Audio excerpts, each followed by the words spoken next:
না না ওভার স্পিডের মামলা খাইছে 104-এ চালাইছে, এই জন্য তো সবার আগে আয়া পড়ছে। আমরা খুঁজে পাই না ওরে, কই গেল? ভাইয়া এটা কি উপরের ক্যামেরা থেকে? ও আচ্ছা আচ্ছা, আমার 80 উঠে নাই, একবারও 80 উঠে নাই। চলেন আপনাদেরকে প্র্যাকটিক্যাল বাসের স্পিড দেখাই। মাওয়া রোডে কত স্পিডে চলে দেখেন, আমরা সেম স্পিডে চলতেছি। আর আমার এখানে 90 প্লাস, ওরে ওই সামনেরটা এটা সব 90 প্লাসে চলতেছে। তাহলে এই সমস্ত বাসগুলা যদি 90 প্লাসে চলার পরেও কোনো কেস না খায়, তাহলে সকল আইন আমাদের এই বাইকের উপরে কেন?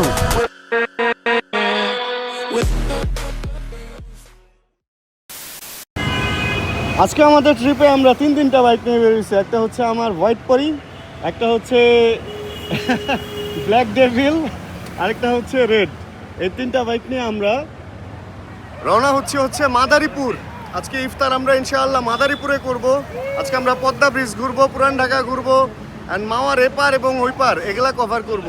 তিনজন একসাথে হয়ে গেছি। এখানে আর দেরি না করি, চলেন আমরা রওনা হই। কারণ এখানে যদি দেরি করি, এখন অলরেডি আজানের সময় হয়ে গেছে, মানে 1টার আশপাশে বাজে। আমরা একটা টার্গেট রাখবো যে 3টা থেকে 3:30টার মধ্যে আমরা জায়গা মতো পৌঁছানোর। তাহলে ভাই আবার আচ্ছা ভাই আবার একটা 360 ক্যামেরা নিয়ে আসছে আজকের ট্যুরের জন্য। এটা নিয়ে দেখেন না অবস্থা, মুখের মধ্যে নিয়ে গান গাবে, পাঞ্চি বানু উড়কে ফিরু, এই প্ল্যানিং ওরা করতেছে। যাক চলেন আমরা তাহলে রওনা হয়ে যাই। চলেন তাহলে রওনা হওয়া যাক। সময় হচ্ছে মোটরসাইকেলের ঘড়িতে যদি দেখি তাহলে 12টা 52, একটা প্রায়। এই তো ভাইয়ারা, আচ্ছা ঘড়ির টাইমটা একটু মিলায় নেই তো, কোনো কারণে আমার মনে হইতেছে একটু এদিক সেদিক হইতে পারে। 51 আর 52 আর 53 চলবে। এই আমার পকি কভার, আমার পকি কভার। চলেন তাহলে রওনা দেই। বিসমিল্লাহির রহমানির রহিম। সাইড স্ট্যান্ড উঠাইতে হবে, তা না হলে স্টার্ট হবে না। নিউট্রাল করতে হবে, তা না হলে স্টার্ট হইতে একটু সময় নেয়। তেল হাইওয়েতে ভাই আমারও নেওয়া লাগবো, আজকে ফুল করে ঢুকাবো। যদিও আমার তেল অনেক আছে, বাট আজকে তেল ফুল করে ঢুকাবো। ঈদের মধ্যে তেল লাগবে না, অ্যান্ড শ্যুটটা তো করতেছি ঈদের আগে। আজকে যখন শ্যুট করতেছি তখন হচ্ছে 16 না 26, এটা কি তারিখ আজকে? 16 তারিখ আজকে, 16। ঈদ তো সম্ভবত 20 বা 21 তারিখে। এ হলো অবস্থা। আর আমরা যেটা ঠিক করছি, এদিক থেকে হচ্ছে আমরা বিজয় সরণি দিয়ে একদম 7 রাস্তা দিয়ে বের হয়ে যাব। এটা হলো শাহাদাত ভাইয়ের বুদ্ধি, উনি বলতেছে ওদিক দিয়ে সিগন্যাল টিগনাল এগুলা কম খাইতে হবে, ফার্মগেট দিয়ে গেলে বা নিউ মার্কেট দিয়ে গেলে জ্যাম বা সিগন্যাল এগুলো একটু বেশি খাইতে হবে। তো শাহাদাত ভাইয়ের বুদ্ধিতেই আমরা হচ্ছি এদিক দিয়ে একদম বিজয় সরণি মোড় পার হয়ে দেন 7 রাস্তা হয়ে ওদিক দিয়ে চান খার পুলের ওই পাশ দিয়ে দেন উঠে যাব আর কি। FZ25 এই বাইকটার মিটারটা অনেক ছোট, একদম পিচ্ছি পাচ্ছি। তো এই জন্য অনেকে বলে ক্যালকুলেটরের মতো মিটার না হয়ে যদি বড় হইতো তাহলে নাকি এই বাইকটা, কিন্তু আমার ভিডিওতে অনেকে কমেন্ট করে। সত্যি কথা, এই বাইকটা আমার এত বেশি প্রিয়, এটার কাছে এই ছোটো মিটারটা আমার কাছে ওরকম কোনো ভূমিকা রাখে না। আর ধরেন যদি বলেন এটারে ক্যালকুলেটর, ভাই আমার বাইকের মিটার ক্যালকুলেটরই। এখানে আমি হিসাব রাখতে পারলেই হয় যে আমি কত কিলোমিটার স্পিডে চালাইতেছি, কত কিলোমিটার যেতে পারতেছি, অ্যান্ড এটার মধ্যে এই হিসাবও আছে যে তেলে কত কিলোমিটার আমাকে মাইলেজ দিতেছে। তো ক্যালকুলেটরে যদি এই হিসাব করতে পারি তাহলে আমার চলবে। আমার আসলে এই বাইকের মধ্যে ওই LCD ডিসপ্লে দরকার নাই যে আমি সিনেমা দেখতে যাবো আর রাস্তায় উল্টায় পড়বো। মানে আসলে ব্যাপারটা কি, এই বাইকের সাথে এই মিটারটা ডিজাইনে আসছে এরকম। এখন ভাই আমি চাইলেই তো এই মিটার চেঞ্জ হয়ে যাবে না। একটা জিনিস মানে একরকম হইতেই পারে। এখন এই মিটার যদি বড়ও করে, তাহলেও যে বেটা আমার আর কি ভিডিওতে কমেন্ট করে না যে মিটারটা ক্যালকুলেটরের মতো, ও কিন্তু তাও কিন্তু না। মানে হুদাই একটা ভুল ধরা আমাদের একটা স্বভাব। মিটার বেশি বড় দিলেও রাতে আলোর কারণে সামনে দেখা যায় না, চোখের মধ্যে রিফ্লেক্ট করে, এই করে সেই করে। মানে বড় দিলেও সমস্যা, ছোট দিলেও সমস্যা, মাঝারি যদি দেয় তাহলে এত পারফেক্ট হওয়াটাও আবার ভালো না। ব্যাপারগুলো এরকম হয় আর কি। যাক, জীবন ভাই, সাদাত ভাই অ্যান্ড আমি ভাই, চলেন আমরা এগিয়ে যাই। 1:19 বাজে এখন, যখন হচ্ছে আমি মেয়র হানিফ ফ্লাইওভারে উঠে যাব। এটা মেয়র হানিফ ফ্লাইওভার না হানিফ ফ্লাইওভার বলে? মেয়র হানিফ ফ্লাইওভারই মনে হয়। বেশ ভিড়ভাট্টা ছিল শহরে, টুকিটাকি সিগন্যাল টিগন্যাল পার হয়ে এই পর্যন্ত চলে আসতে পারছি। অ্যান্ড এখন যদি কোনোভাবে এখানে উঠে যেতে পারি তাহলে হয়তো কিছুটা ভিড়ভাট্টা থেকে মুক্তি পাবো আর কি। এখনো পর্যন্ত কোনো কিছুর সাথে বাইকে গুতা খাওয়াই নাই। এই বাইকটা এখনো পর্যন্ত কারোর সাথে গুতা টুতা খায় নাই। মানে বাইকে তো গুতা খাবেই, বিশেষ করে সাইলেন্সার পাইপে তো কেউ না কেউ এসে মারবেই পেছন থেকে। এটা একটা রীতিনীতি হয়ে দাঁড়াইছে। বাট এখনো পর্যন্ত রিক্সা অ্যান্ড প্রাইভেট অন্যান্য বাইক যাই আছে রাস্তায় সবার কাছ থেকে সেভ করে এই পর্যন্ত ঢাকার বাইরে পর্যন্ত নিতে পারতেছি আর কি। এই ব্রিজটাই মূলত আসলে আমাদেরকে ঢাকা সিটি থেকে ঢাকার বাইরে নিয়ে ফেলে বলতে গেলে, শহরের বাইরে, ঢাকার বাইরে না। এই আর কি, চলেন তাহলে রওনা হই। অ্যান্ড সাইকেল রিক্সা প্রবেশ নিষেধ, তারপরে মাঝে মধ্যে রিক্সা দেখা যায় রাতে বিশেষ করে। এই আজকে অনেক ভিড় ভাট্টা মনে হচ্ছে না এখানে? এই রোডটা তো মানে এইখানে উঠার রাস্তায় এত ভিড় থাকে না, যদিও এরকম দিন দুপুরবেলা এখানে আসা হয় না। ঢাকার বাইরে গেলেও দেখা যায় যে আমরা খুব ভোরবেলা বের হয়ে যাই, আর ঢাকা ঢুকলে অনেক রাতে। আর দেখা যায় মামা বা এই সমস্ত ঘুরতে যদি আসি সেক্ষেত্রে আমরা অনেক রাতেই এই ব্রিজটা ক্রস করি। এখন সময় হচ্ছে 1:20। আশা রাখি 3টার মধ্যে আমরা পৌঁছাইতে পারবো, কারণ এখন আর ওরকম কোনো যানজটের ব্যাপার স্যাপার নাই। তবে আজকে থেকে সবাই হচ্ছে একটু বাড়ি যাওয়া শুরু করছে, এই কারণে হয়তো পদ্মা ব্রিজে টোলে একটা বড় লাইন বা এরকম কিছু থাকতে পারে। কোনো একটা জায়গায় ট্যুরে আসলে আপনি যদি কোনো জিনিসকে এনজয় করেন তাহলে ওটা এনজয়েবল হবে, আর যদি কোনো জিনিসকে আপনি বিরক্তিকর মনে করেন তাহলে ওটা অবশ্যই বিরক্তিকর। মোটামুটি গরম আছে, আর এখানে সামনের গাড়ি আর বাসের কারণে আমরা কোনোভাবেই রাইড করে আগাইতে পারতেছি না। 12, 13, 14 পর্যন্ত স্পিড উঠতেছে, 7-এ গিয়ে নামতেছে। এই অবস্থায় চলতেছে অনেকক্ষণ ধরে। এখন বাসা থেকে বের হওয়া মানেই হলো ট্যুর স্টার্ট হয়ে গেছে।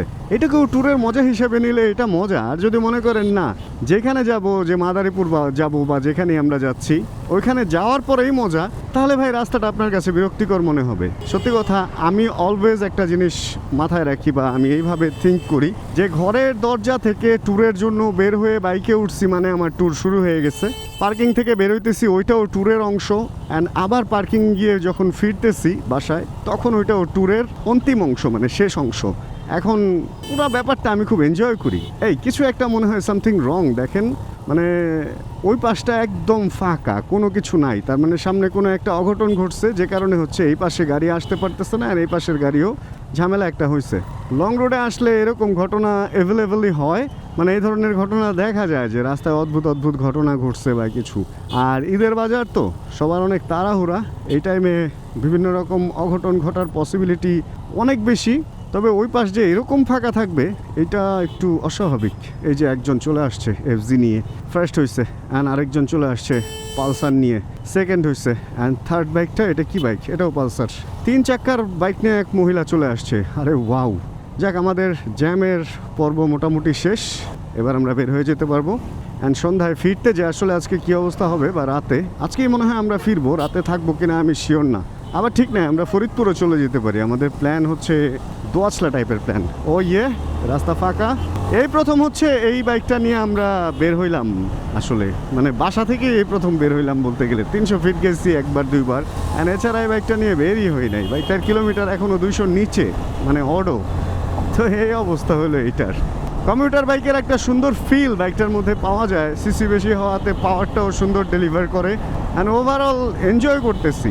তবে হ্যাঁ, একটা কথা বলতে চাই, এই বাইকটারে নিয়ে যদি কেউ মনে করেন স্পোর্টস বাইকের সাথে টক্কর দিবেন, একটা 150 সিসির স্পোর্টস বাইকের সাথে, আমি ইয়ামাহাতেই থাকি, R15 সাথে বা MT-15 সাথে টক্কর দেওয়াটা ভুল হবে, কারণ ওইটার সেগমেন্ট আলাদা। ওটা liquid cool and premium segment bike, and এটা হচ্ছে একটা কমিউটার বাইক এবং হাই RCCর কমিউটার বাইক।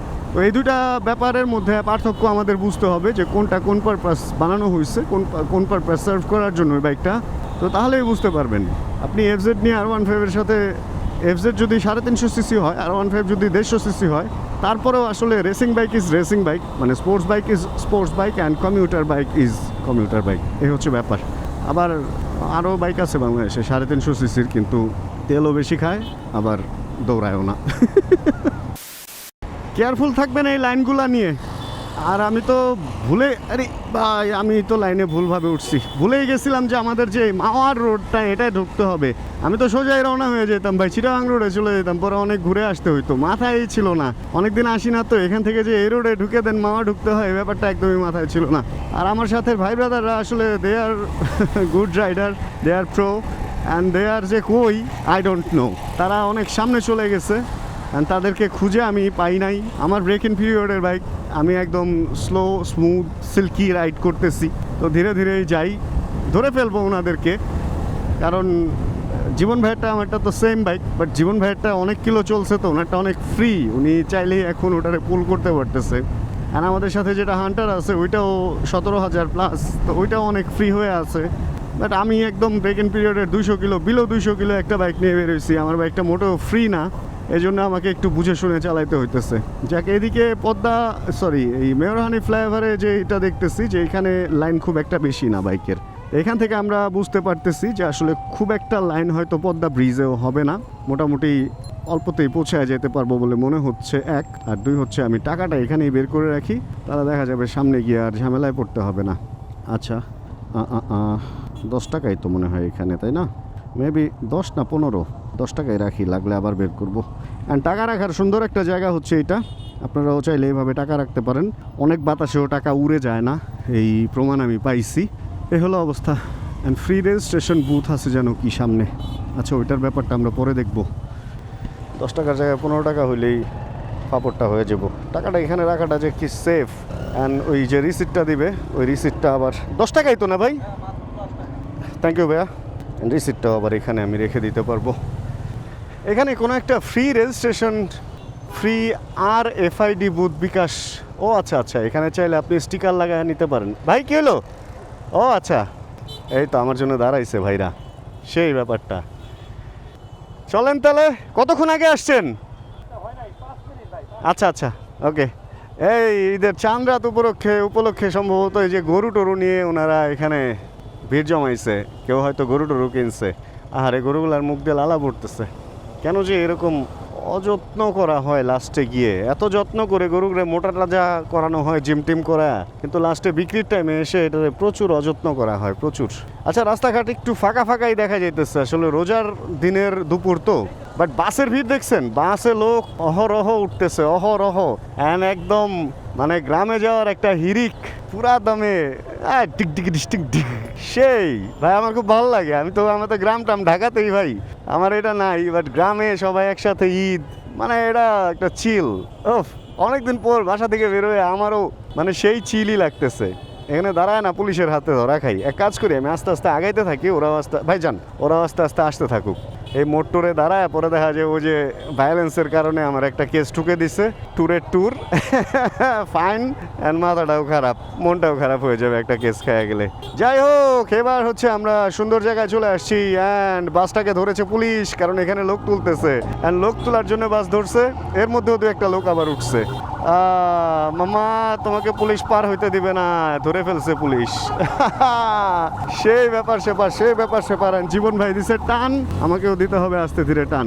এবার আশা রাখি আমরা তালে তাল মিলিয়ে একসাথে সুন্দর একটা রাইড আপনাদেরকে দিতে পারবো উপহার।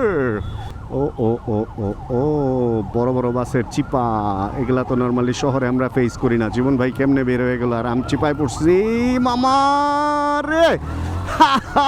চলো রে, গ্রেট। হান্টার পিছনে পড়ছে, চলে আসবে, প্রবলেম নেই। এই আমরা হচ্ছে বুড়িগঙ্গা ব্রিজটা পার হচ্ছি। যে নিচে বুড়িগঙ্গা ব্রিজ, পানির পরিমাণ অনেক কম মনে হচ্ছে, অ্যান্ড পানি নোংরাও মনে হচ্ছে। শীতের দিন গেছে তো, একটু তো নোংরা আর একটু পানির পরিমাণ কম থাকবে, এটাই স্বাভাবিক। আর এইটা পার হওয়া মানে হচ্ছে আমরা ঢাকা সিটি থেকে বের হয়ে যেতেছি। মানে আমার গ্রামের বাড়িটা হচ্ছে ওই পাশটায়, দোহার নবাবগঞ্জে মূলত।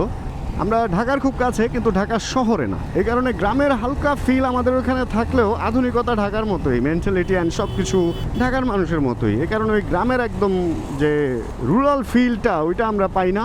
দেখেন ওই পারেও যেমন এই পারেও কিন্তু ওরকমই, মানে বড় বড় বিল্ডিং এই পারেও আছে। এভাবে আস্তে আস্তে একটু ভেতরে যাবেন এবং আস্তে আস্তে একটু দেখা যাবে বিল্ডিংয়ের পরিমাণ কমতে থাকবে, বা ওই ব্যাপারটা। কিন্তু শহুরে ভাবটা আসলে আছে ভেতরে বা মানুষের মনে, কারণ রেগুলার কাজে টাজে এদিকেই আসতে হয়, শহরেই আসতে হয়। ঢাকার ফুল ফিলটা পাওয়া যায় এদিকের ভেতরের গ্রামগুলোতেও।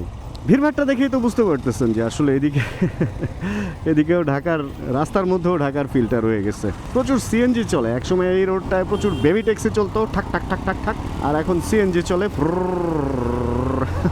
এ হলো অবস্থা।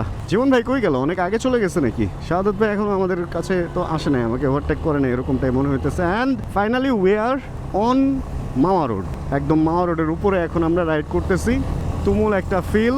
অ্যান্ড আমি অনেকদিন এখানে না আসার কারণে যেটা ঝামেলা সেটা হলো আমি জানি না কোন কোন জায়গায় স্পিড গান আছে। আর যেহেতু ঈদ মার্কেট, সেহেতু স্পিড গানের একটা চাপ থাকবে বলে আমার মনে হচ্ছে। এই কারণে খুব বুঝে শুনে চালাইতে হবে, কারণ আমার সামনে যে জীবন ভাই আছে ওনার সাথে আমি যদি কমিউনিকেটরে কানেক্ট থাকতাম তাহলে অ্যাটলিস্ট ওনার কাছ থেকে জানতে পারতাম যে স্পিড গান আছে না নাই। বাট তা যেহেতু নাই সেহেতু একটু ফাপড় আছে, বুঝে শুনে আস্তে ধীরে চালাইতে হবে। অ্যান্ড বৃষ্টির ফোঁটা পড়তেছে এই রোদের মধ্যে, তুমুল ফোঁটা পড়তেছে ভাই। আমার মানে ভাইজার টাইজারের মধ্যেও অনেকগুলা ফোঁটা পড়ছে, কিন্তু এই তুমুল রোদের মধ্যে এরকম তুমুল বৃষ্টি, এটা মেনে নেওয়া যায় বলেন? এটা মানতে একটু কষ্ট হইতেছে। ধুমায় মানে বড় বড় বৃষ্টির ফোঁটা পড়তেছে রোদের মধ্যে। অ্যান্ড জীবন ভাই অলরেডি স্লো করে দিচ্ছে মনে হয় বৃষ্টির ফোঁটা দেখে। ভাই একটা মেঘ আছে গোল চাঁদের মতো, ওইটা থেকে বৃষ্টিটা পড়তেছে। অ্যান্ড নট অনলি বৃষ্টি ভাই, ভালো বৃষ্টি পড়তেছে। আপনাদের যদি বুঝাইতে পারতাম যে এই সমস্ত জায়গায় পানি পড়ছে। স্লোই করে দিছে, ব্রিজের নিচে দাঁড়াইতেছে ব্রিজ। এই রোদের মধ্যে বৃষ্টি, এটা চিন্তা করা যায় ভাই? এই রোদের মধ্যে বৃষ্টি।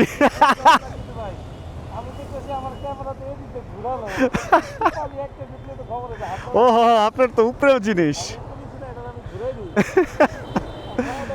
ভালো বৃষ্টি হইতেছে, শাহাদাত তো মনে হয় বৃষ্টিতে আটকা পড়ছে।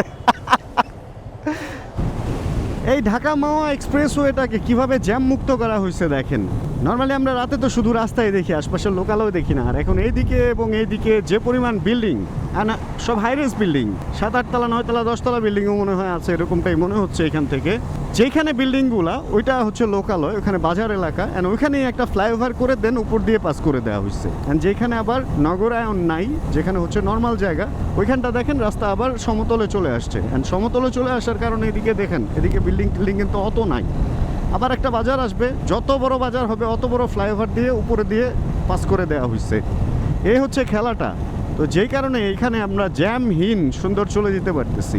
আর একটা ব্যাপার সতর্ক থাকবেন মাওয়া রোডে, রাতে যারা রাইড করবেন বা দিনেও, যখনই ফ্লাইওভারে থাকবেন তখন স্পিড তুলেন, সমস্যা নাই। কিন্তু যখন ফ্লাইওভারে থাকবেন না, তখন এইখানে কিন্তু বন্যপ্রাণীর জন্য কোনো ওইরকম নেট বা কোনো বর্ডার দেওয়া হয় নাই, তার কাটার বেড়াটারা কিছুই দেওয়া হয় নাই। যেহেতু এটা দেওয়া হয় নাই, সেহেতু বন্যপ্রাণী এখান দিয়ে ক্রস করে।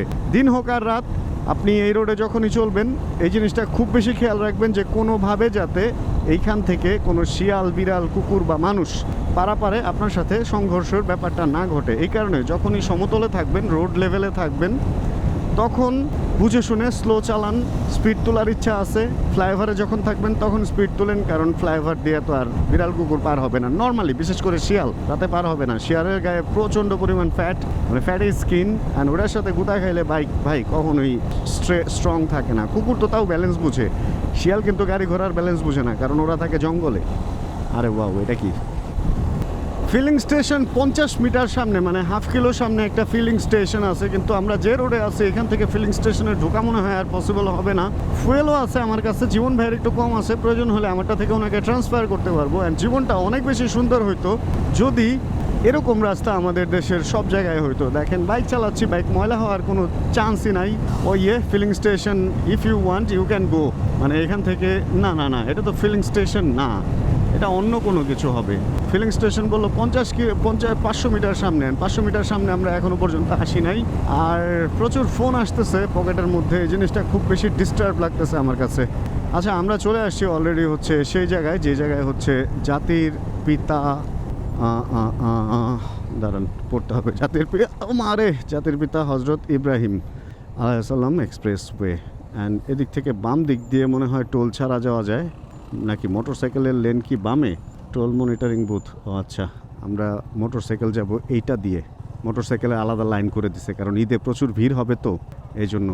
এটা গুড সাইন, এই জিনিসটা ভালো করছে। অ্যান্ড সামনে পেট্রোল পুলিশের একটা চেকপোস্টও আছে দেখা যায় এই জিনিস। হ্যাঁ, ওর জন্য আমরা ওয়েট করি। ওরা কি পুলিশে ধরছে?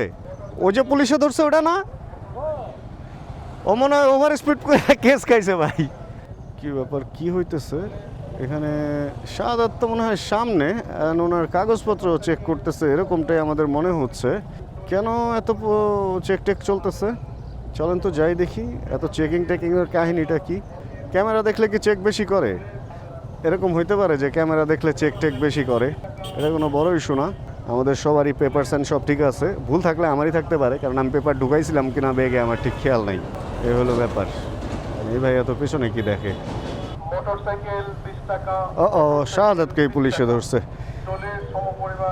টোলের সমপরিমাণ টাকা হাতে রাখতে বলছে। এখন টোলের সমপরিমাণ টাকা হাতে রাখতে যে সময় লাগবে ওইখানে গিয়ে বের করতে অত সময় লাগবে। ভাঙটি টাকা থাকলে হয়। শাহাদাতের যেন কি একটা কাহিনী হয়েছে, পুলিশ ভালো মতোই ধরছে ওরে, আবার সাইড করাইতেছে, আবার নামাইতেছে। কিছু একটা ঘটনা তো সে ঘটাইছে অবশ্যই। মোটরসাইকেল 20 টাকা, মোটরসাইকেল 20 টাকা। আল্লাহ আল্লাহ, আরে বাইরে রে ভাই, ভাইয়া দুইটা একবারে রাইখা দেন আমাদের, এইটা আর এইটা। ধন্যবাদ ভাইয়া। কি হয়েছে, আপনি কি কাম করছেন? সামনে রাইখা আসেন ভাই, সামনে রাইখা আসেন, এখানে রাইখা আসতেছি।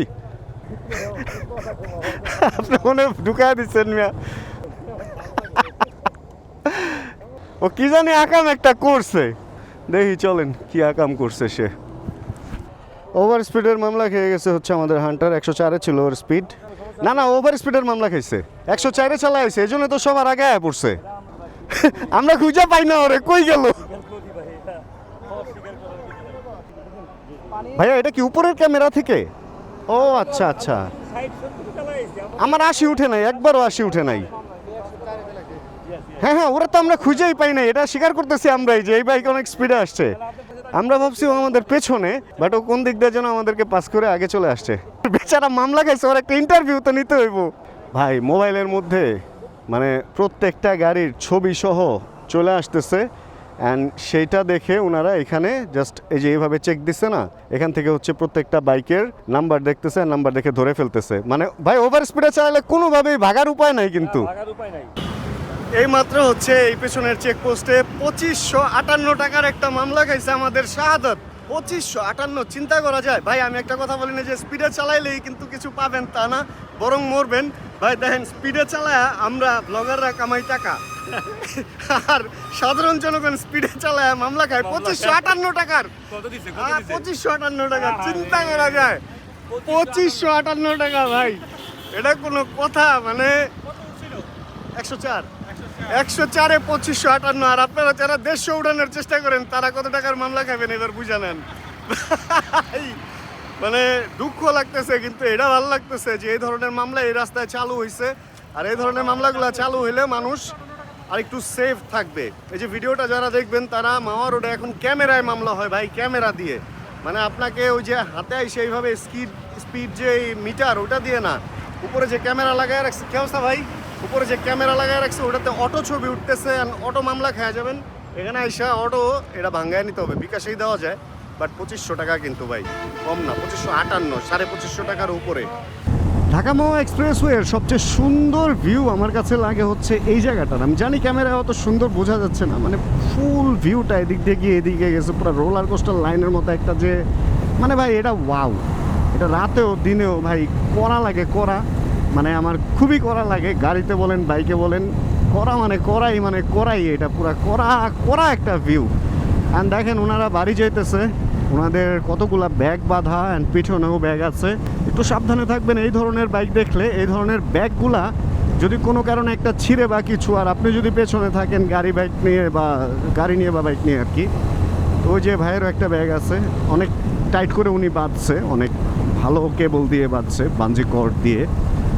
এগুলা এক হচ্ছে সাবধানে নেওয়া লাগবে, আর দুই হচ্ছে পেছনে থাকা যাবে না। কথায় আছে না যে পুলিশের সামনে এবং ঘোড়ার পিছনে থাকা বিপজ্জনক, কারণ ঘোড়ার পিছনে থাকলে আপনি যে কোনো সময় লাথি খেতে পারেন, পুলিশের কাছে সামনে থাকলে আপনি যে কোনো সময় কট খেতে পারেন। এ হলো ব্যাপার। যাই হোক, বেশ সুন্দরভাবে এনজয় করতে করতে আমরা চালাচ্ছি। অ্যান্ড 80-র নিচে স্পিড রাখা এখন ম্যান্ডেটরি, কারণ কোন জায়গায় যে ক্যামেরা আছে কি এগুলো বুঝতে সময় লাগবে। যখন বুঝে যাব তখন চালাবো, এবং যখন বুঝে যাবেন তখনও একটা ফাপড় আছে। অনেক সময় ওনারা দাঁড়ায় থাকে স্পিড গান নিয়ে, অ্যান্ড ওইটাতে যদি ধরা পড়েন তাহলে তো আকাশ ভরা তারা, আইনের অনেক ধারা, বুঝছেন তো, ওইটাই আর কি। অ্যান্ড দেখেন কি সুন্দর শস্য শ্যামলা সুজলা সুফলা, একদম সবুজ বাংলা অ্যান্ড নিমতলা লেখা। আর এই ছোটোখাটো বাজারগুলো কিন্তু ফ্লাইওভার করে নাই। দেখেন এটা একটা ছোটোখাটো বাজারের মতোই একটা এরিয়া, বাট ফ্লাইওভার ওইভাবে করতে হয় না। এটা নিচ দিয়েই জাস্ট মিডল রোড দিয়ে আমাদের ট্রান্সফার করে দিচ্ছে, আর নিচের রোডটার অবস্থা এরকম, প্রচণ্ড পরিমাণ জ্যাম। মেবি নিমতলাই এই জায়গার নাম, নিমতলা নিমতলা, হ্যাঁ নিমতলাই মনে হয়। তবে একটা ব্রিজ আছে পারাপারের জন্য জাস্ট। এই পিছন দিকে খেয়াল রাখতে হবে, কারণ বড় বড় বাস ভাই ওদের বাতাসই অনেক সময় টান দেয়। আচ্ছা, দিস ইজ ওই জায়গা, যে জায়গা হচ্ছে শ্রীনগর আর 9 কিলোমিটার। শ্রীনগরের এক সাবস্ক্রাইবার ভাইয়ের সাথে একটু আগে দেখা হইলো, অ্যান্ড একটু হ্যান্ডশেক করে নিচ্ছি। And this is the place where যে ট্রেন থামে, এখানে হচ্ছে সেই রেল স্টেশন। কোনো একদিন এখানে আসবো অ্যান্ড ড্রোন উড়ায় এই রেল স্টেশনের একটা সুন্দর ফুটেজ নিব, এরকমটা আমার স্বপ্ন। অ্যান্ড এই রেল লাইনে হেঁটে হেঁটে শট নিব, এটাও আমার স্বপ্ন। অ্যান্ড ইনশাআল্লাহ কোনো একদিন এই স্বপ্ন আমরা পূরণ করব। ওফ, নিচের এটা দেখেই ভালো লাগতেছে, মনে হইতেছে খিরাই ক্ষেত থাকবে, গিয়ে খিরাই ছিঁড়ে খাবো।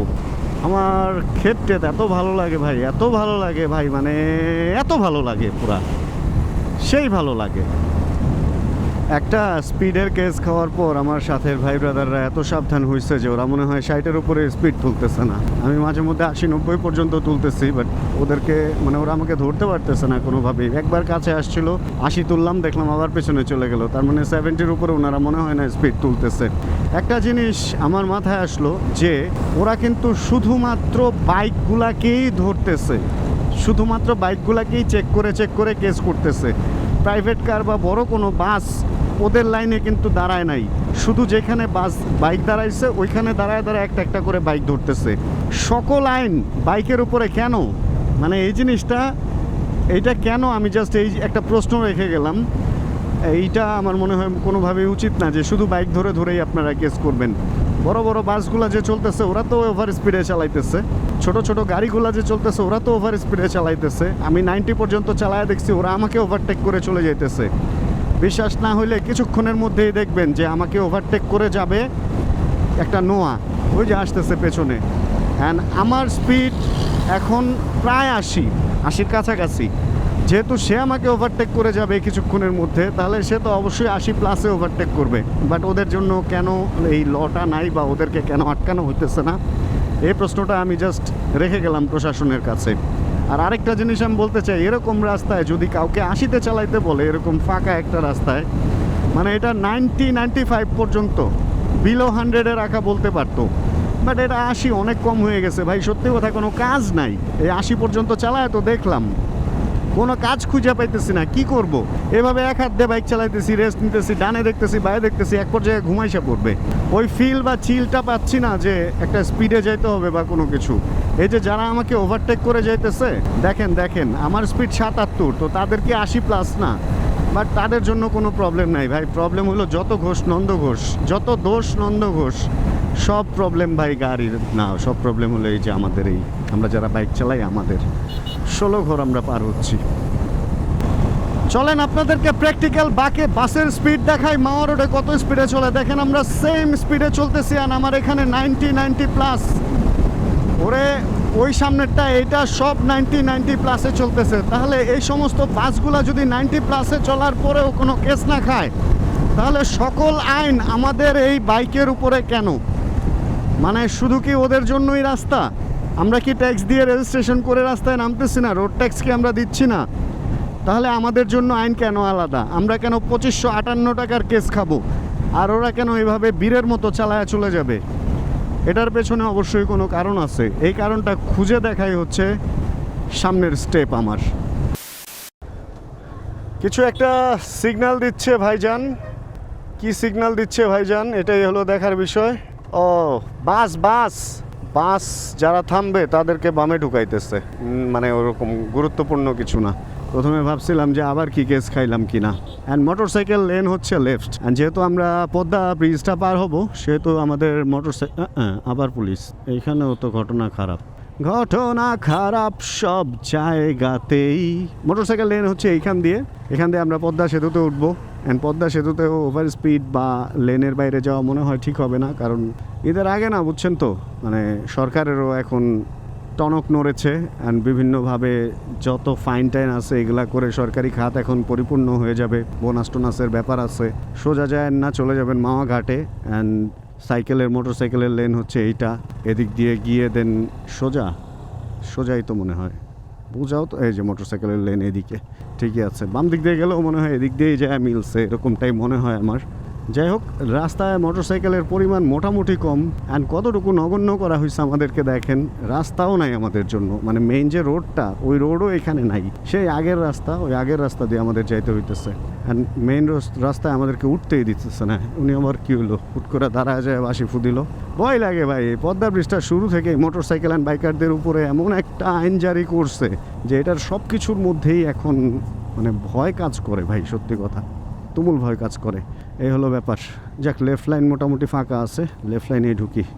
এটাই ঢুকেন, সব এটাই ঢুকেন। হ্যাঁ, এটা আবার কি? ইয়ে, দেখেন ভাগ্য যদি ভালো হয় এইভাবে সবার আগে চলে আসা যায়। তিনটার টোল একসাথে দিয়ে দিব, মোটামুটি কাহিনী শেষ।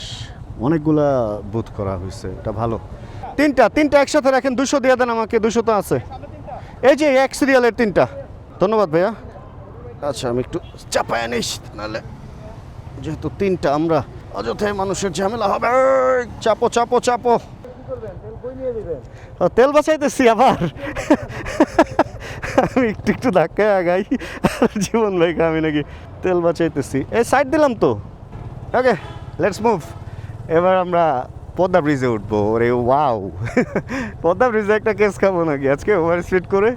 না, ওভার স্পিড আসলে তো এটা আমাদের জন্যই, মানে আমাদের সেফটির জন্য ওভার স্পিডের কেসগুলো করা হয়, যাতে আমরা সতর্ক থাকি আর কি। আর দেখেন দুইটা টোলের কাগজ দুইটাই এখানে সুন্দর মতো আছে। এত স্পিডে চালাইলাম, মাঝে মধ্যে 100 আপও হয়েছে, বাট ঝামেলা কিন্তু হয় নাই। ওকে, 2টা FZ আর একটা হান্টার নিয়ে we are on Padma bridge. Padma bridge মানে আমার সবসময় অনেক শখের একটা জায়গা, খুব ভালো লাগে।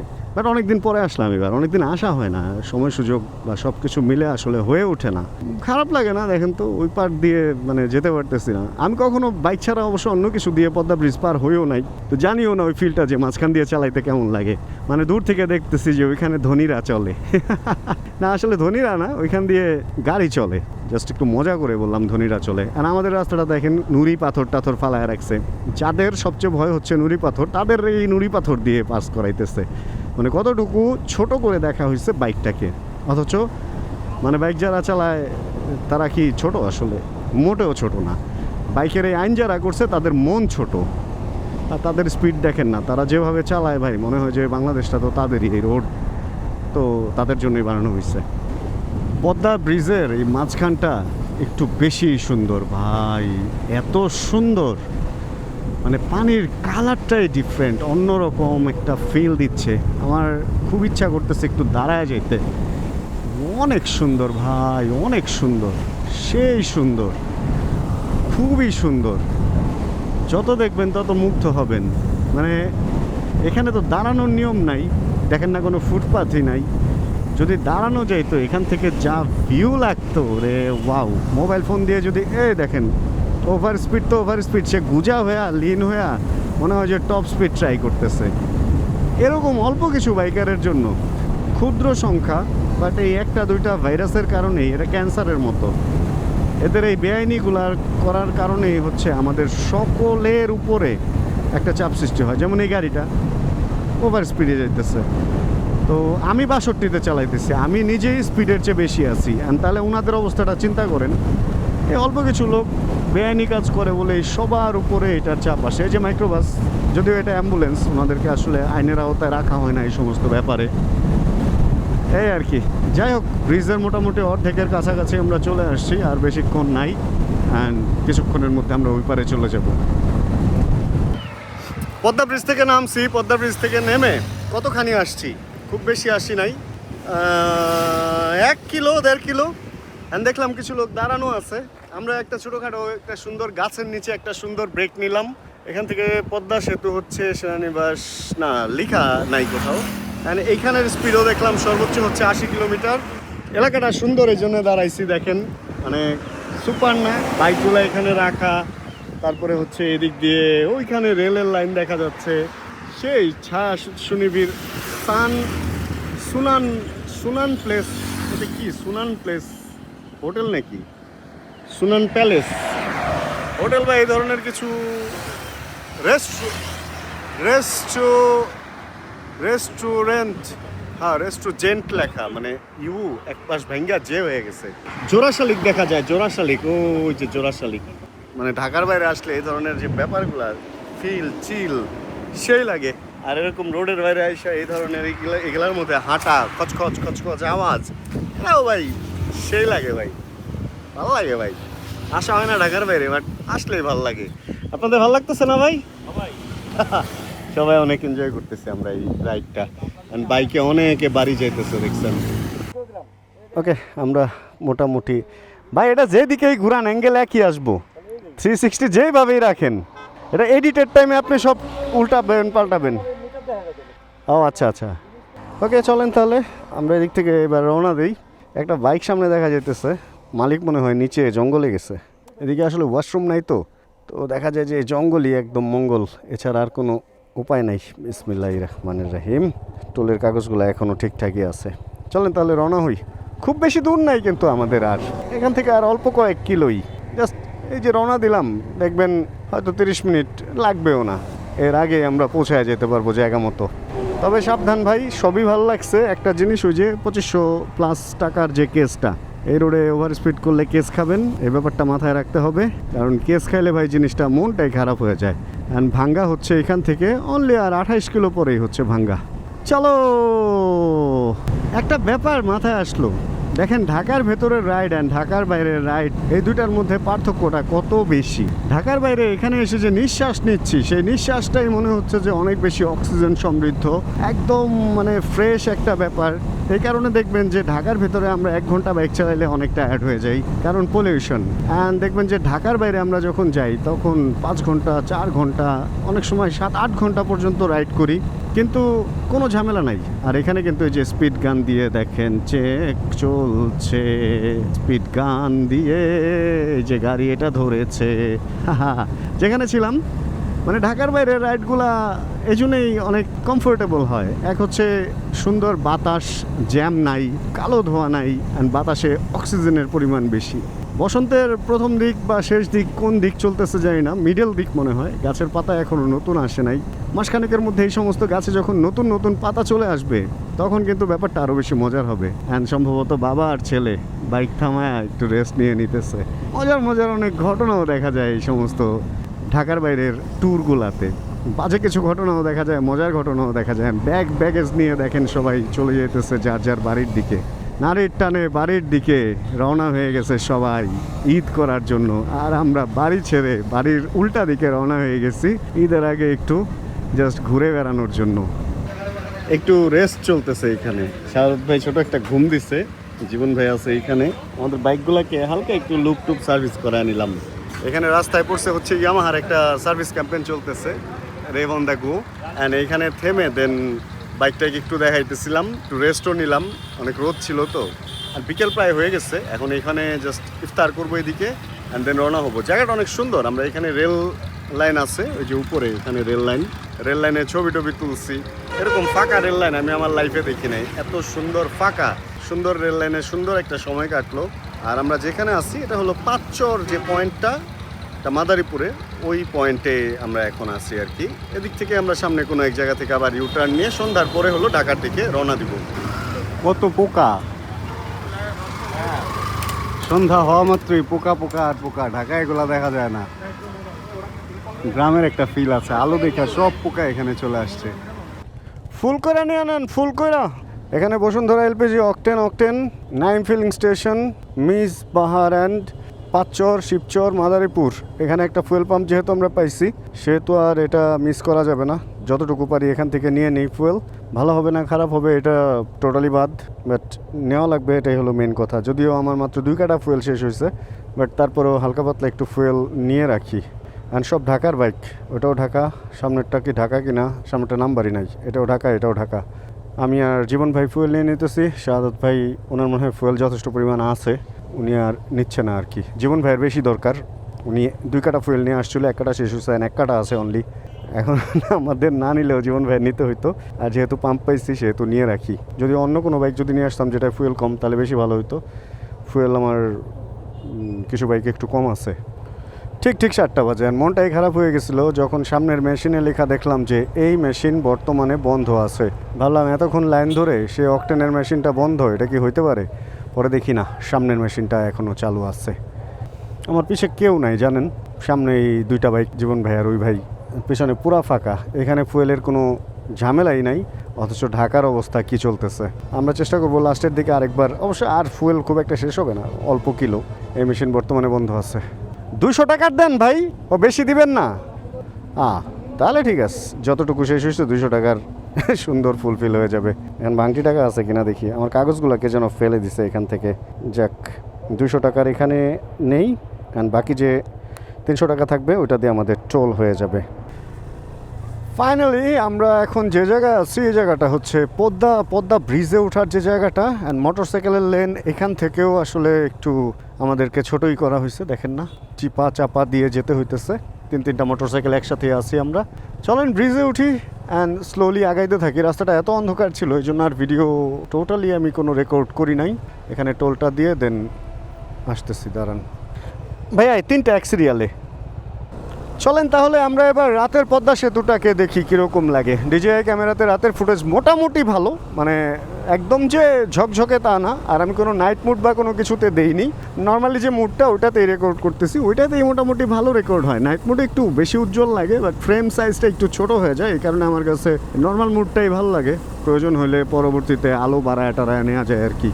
যাক, এরকমই পদ্মা ব্রিজটা, আর আসলে স্পেশাল কিছু নাই আজকের ভিডিওতে দেখানোর মতো। আমরা ওই পারে যাবো, নর্মালি আবার ঢাকা শহরে ঢুকবো অ্যান্ড বাসায় যাবো। এই তো সুন্দর একটা ট্যুর, সুন্দর একটা ইফতার অ্যান্ড সুন্দর কিছু এক্সপিরিয়েন্স নিয়ে ফিরতেছি, এটাই হচ্ছে আজকের পাওয়া। তাহলে আজকের এই ভিডিও থেকে আমরা এখানে বিদায় নিয়ে নিই। যদি আজকের এই ভিডিওতে কোনো কিছু ভালো লাগে, ছোটো করে একটা লাইক দিয়ে দেন। চ্যানেলে যদি নতুন হন, বড় করে চাপ দিয়ে সাবস্ক্রাইব করে ফেলেন, আমাদের ফ্যামিলি মেম্বার হয়ে যায়। অ্যান্ড দেখা হচ্ছে তাহলে সামনে কোনো নতুন ভিডিওতে। আর যতক্ষণ পরবর্তী ভিডিও নিয়ে আবার আমি না আসতেছি, ততক্ষণ ইনশাআল্লাহ আমরা থাকবো ভালো, আমরা থাকবো সুস্থ এবং করতে থাকবো চিল, ইনশাআল্লাহ। Chill bro. Check the mic and make sure it sound right, boys.